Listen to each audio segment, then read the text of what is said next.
Assalamualaikum warahmatullahi wabarakatuh. Jaalatamtoota fi hordoftoota kiyya baga nagaan ittiin jecha baga gartee baatii ramadaanaa jaalatamtuu fi kabajamtuu tanallee ittiin isin ga'een isiniin jaa har'aan tana gaa kunoo dhufeetiin jira isin raabateetiin jira dhiifama wallaahi wanni isin raabateef haaluma jireenyaati baay'ee takka wallaahi isin raabatee dhiifama isiniin jecha asumaan dhugaa har'aan tana wanni qabadhee isin dhufe waa'ee yookaan Ibraahim yookaan Golachooti.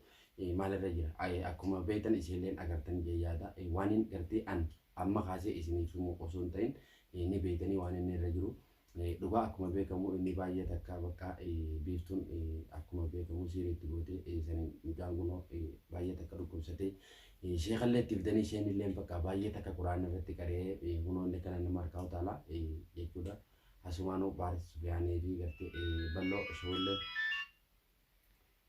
baay'ee sodaanee fi balloo shawulleen akkasumatti jechuudha baay'ee takka miyyoo sanilleen gartee golocha waan isinitti godhisaniif gartee bakka isin jirtu qabanii baasanii mana baara jirti jechuudha isin asumaan dhugaa arraan tana wallaahi dhugaa akkuma beekamu naafi gartee golochallee nama dura sababa aaneetiif walitti aarree turre jechuudha gama kiyyaan dhiifama jeeni osoon gartee isa bira gartee isa dhaqee dhiifama jeeniin golocha kunoo baay'ee takka dhukkubsate innillee rabbi alhamdulillahi fayyee jira. Kuno akkuma beekamu inni isaa fi gartee golaartii Oromooti jechuudha. Gartee Baara Sufiyaanii balloo shoo baay'ee takka dhugaa rabbii wallaahi haa galatoomanii hanga danda'aniin bira dhaabbatanii jiranii jaa. Asumaanuu har'aan tana itti aansuudhaan golaartii Oromooillee amma dura sababa gartee golachootiin naaf inni walitti mukannee innillee amma dura ati maaliif golacha akkana ta'an yaada jedhuun naaf innillee walitti dhibbannee jira har'aan tana dhugaa akkuma beekamu an gama kiyyaan golachooti eegaa kun rabbiin isa fayyisee alhamdulillah baatiin tun gartee baatii kabajamtuu fi jaalatamtuu baatii gartee ramadaanaati asumaan har'aan tana isaan hundaa'u jechuudha gola aartii Oromoo irra dawwalee isallee dhiifama jeeni akkasuma manguddoo jirtullee yoo kuma feete haa taatu gartee namni gartee abbaa fedhe taanaan namni dhiifama namaaf hin goone jiru yoo gololchillee yeroo ammaa kana keessatti xiqqashoo gartee wallaahi sammuunsaa jechuudha gartee tasgabbii qabaatu waattallee bira dhaqee akka feetillee taatu dhiifama jechuun hin dirqaman irra jiru mana isaa dhaqee asumaanuu gola aartii Oromoo irratti dawwaleetiin isaan dhiifama jechuudha gololcha akkamii mee jiru. Kanarraa isarratti hin dawwalu deema isarratti dawwalee waan inni jiru asumaanuu isarraa haadha keenyuun isin jaha viidiyoo tana warreen gartee hanga ammaatti nu faana turtanillee gartee baay'ee takka galatomaan isin jaha waan gartee gola aartii Oromoo jiru walumaan haadha keeffannoon isin jaha irratti dawwalaa lafaana turan isin jatti irratti dawwaleetiin gola aartii Oromoo asumaanuu na waliin dhaggeeffatanii.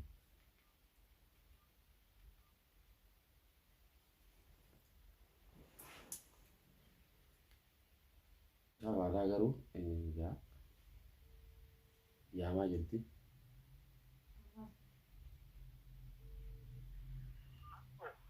Hello, assalamu alaikum. Waalaikum salam. Akkami nagaami? Fayyaadha. Fayyaa wallah alhamdulillah. Akkami nasru nagaa of daami? Fayyaadha hoogalle. Wallahi kunoo jirra gaa alhamdulillah. Baga gartee sa'aatii tanaan si ga'e maali gaa? Eessi deemaat?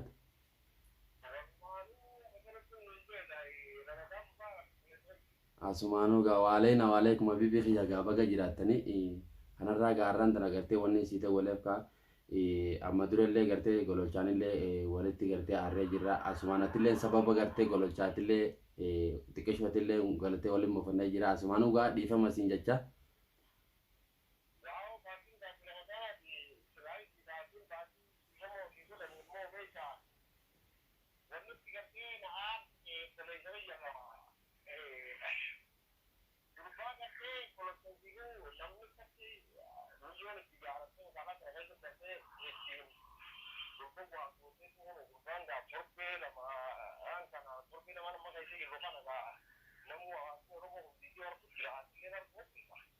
Sirri beekamaadhaan hin beekaa.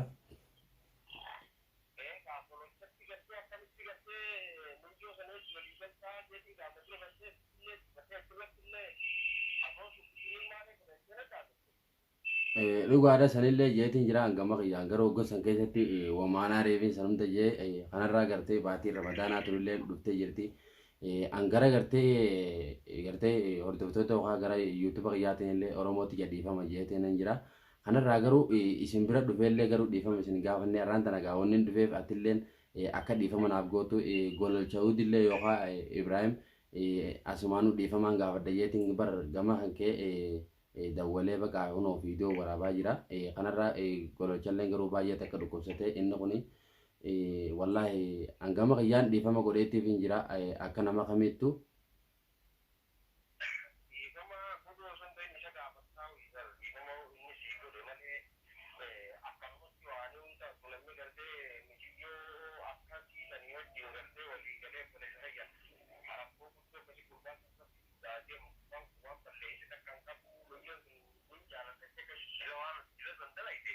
Aye.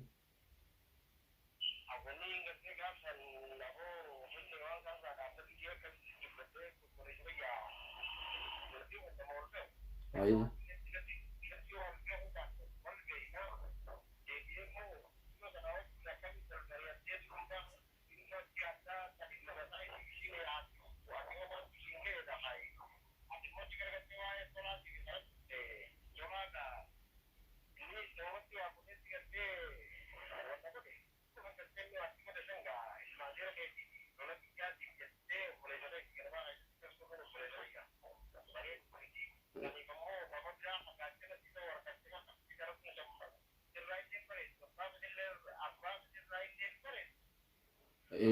Anamma dhugaadha wanni atatti dhuguma kanarraa wanni narraan tana sirratti dawwalee fi wallahi dhugaa baatiin tun gartee baatii gartee araaramaatti kanarraa garuu anan gama qiyyaan akka gartee atilleen garuu yoo hanga feeteedha artillee gamma gama keessi bira dhufeetiin jechuudha walumaanuu gartee dhiifama naa gootee akka gartee gololcha bira nageessitee walitti nu araarsituun barbaade beektan.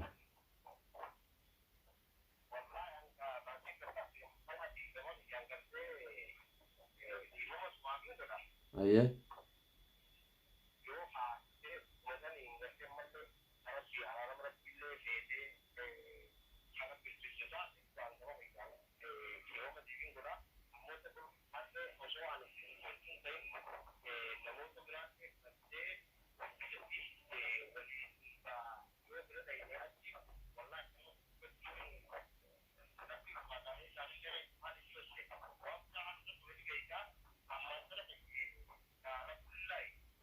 Wallahi shallee kun argeetiin jira rabbi alhamdulillah fayyaa jira kanarraa gartee atilleen garuu wallahi dhiifama naa godhuudhaaf galatoomee siin jaa ati amma gara keetiin duba mana isaa kana siittuun nageessi jee nafti qaba gaawwan mana isaa hin beeknee fi akkami dubare.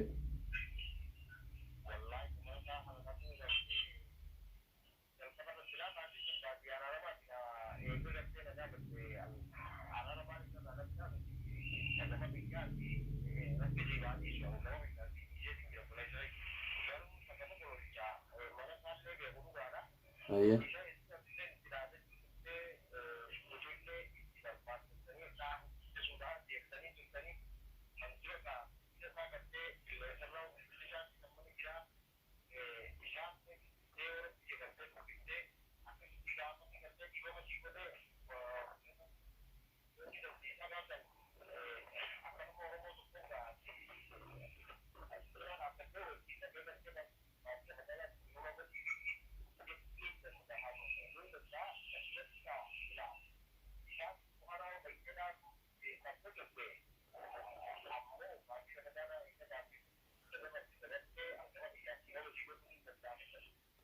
Ayyee galatoomee maaliif isa kanallee dhugaadha akkuma beekamu namni hedduulleen dhugaa gaafataa jiranii kunilleen bira dhaabbataa jiranii maashaallah wallahi Oromoon bakka jirtu gartee haa galatoomtuun jaa.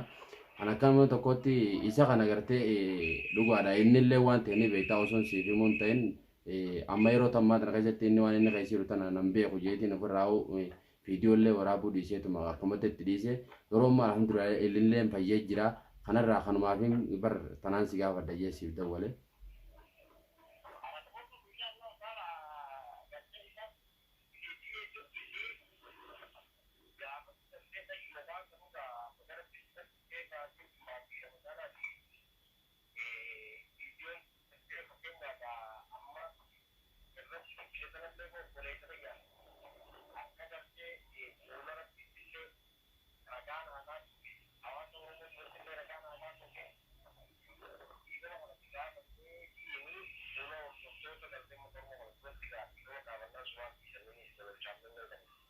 ayyaja haa atilleen baay'ee takka galatoomee siin jaa akka nama kamittuu kanaafuu gaamma atilleen wallaahi baay'ee takka galatoomee siin jaa maaliif dhugaadha gaafa sanilleen anilleen aaree waan fedhe jee garuu ammoo kanarra anilleen wallaahi akkanatti hangana turuu hiyyaafuu anuu baay'ee takka wallaahi fitti gartee qaanfatutti jira.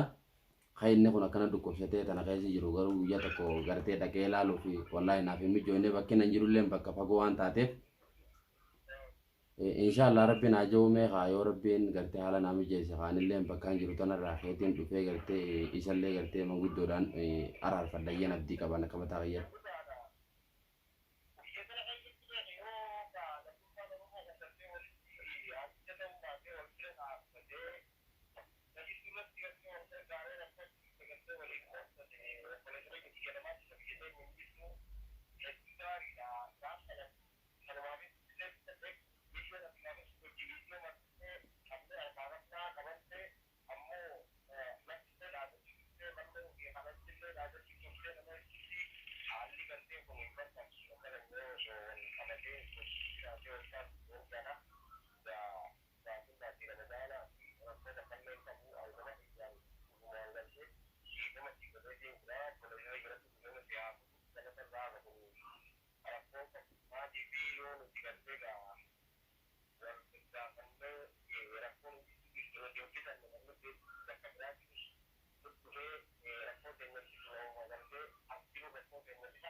Ayyaja atilleen gaanas wallaahi baay'ee takka galatoomii dhugaa wallaahi anti yaaga akka gama kiyyaa garuu namni tokko eegee gartee badii ofitti beekee gartee dhiifama gartee jeellee innilleen garuu gaa deebisee gartee akkanallee naan hin jennee dhugaadha waan inni irra tulleellee niin beekaa osumaan beekuutti nanilleen gaa mashkuula isin irra jirtanillee argeetumaan caljee gaafuma inni kun gartee wayyaa'een isaan kana dhiifama gaafadhaa garuu uummata oromootiin dhiifama naaf godhaa jedheetiin jira hangama kiyyaan isaanillee dhiifama gaafadheetiin jira.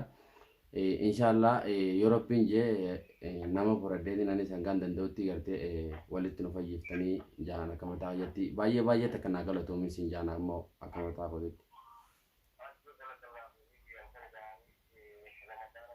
Ayyaja qabii kiyya haatilleen halkan gaariin siin jaa gaayiti wallaahi nagaan naaf turiin siin jaa. Ayyaja halkan gaariin naaf.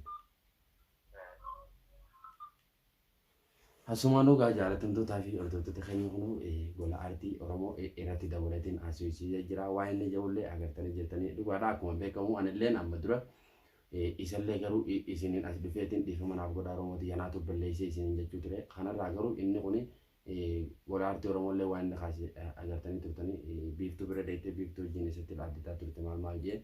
Hangaruu isinillee dhiiseetiin achumaanuu bakka haalaa jambii jee dhiisee baatiin gartee adeemu jirtullee gartee baatii ramadaanaati yaa'iin hin barbaachisu jeetiin hangama kiyyaan gaafa gartee chaanala kiyyaatiin dhiifama gaafadhee jira garuu immoo miyyoo sunii laangammaa jalaalamne sababa isa kana gooteef jechuudha inni kun rakkoo hamtuu keessa ture garuu rabbiin alhamdulillahi fayyisee jira. Asumaanuu gaa jaalatamtootaa fi hordoftoota keenya akka mataa kiyyatti dhugaadhaa golochaa nama kamuu jechuudha furadhee araarfatuun dirqama irra jiru.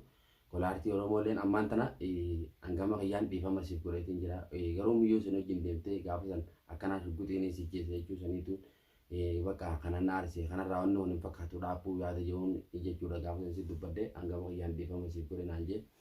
Innilleen asumaanuu gola aartii Oromoo baay'ee takka haa galatamuun jaanii biizinillaa akka nama kamittu. Namni kun bakka feetillee jiraate haa jiraatu garuu namni tokko eega badii biitti beekee dhiifamaa namaan jee booda asiichi gaa wanni biraa hin hafne kanarraa gaa inshallah gola aartii Oromoo bira dhaqeetiin gaa nama furadhee jechuudha akka gartee walitti nu fayyisu abdiin qabaa hangaruu garaa kan isaan qabu yoo inni gartee garaa kan isaa qabaatillee gartee baatiin tuni baatii araaramaa waan taateef dhiifama naaf godha jeetiin abdii qaba. Asumaanuu gaa jaalatamtootaa fi hordoftoota keenya hanga gartee viidiyoo biraatiin walitti deebinutti nagaan nuuf turaan isiniin jaa. Assalaamu alaikum warahmatullaahi wabarakaatuun isiniin jaa.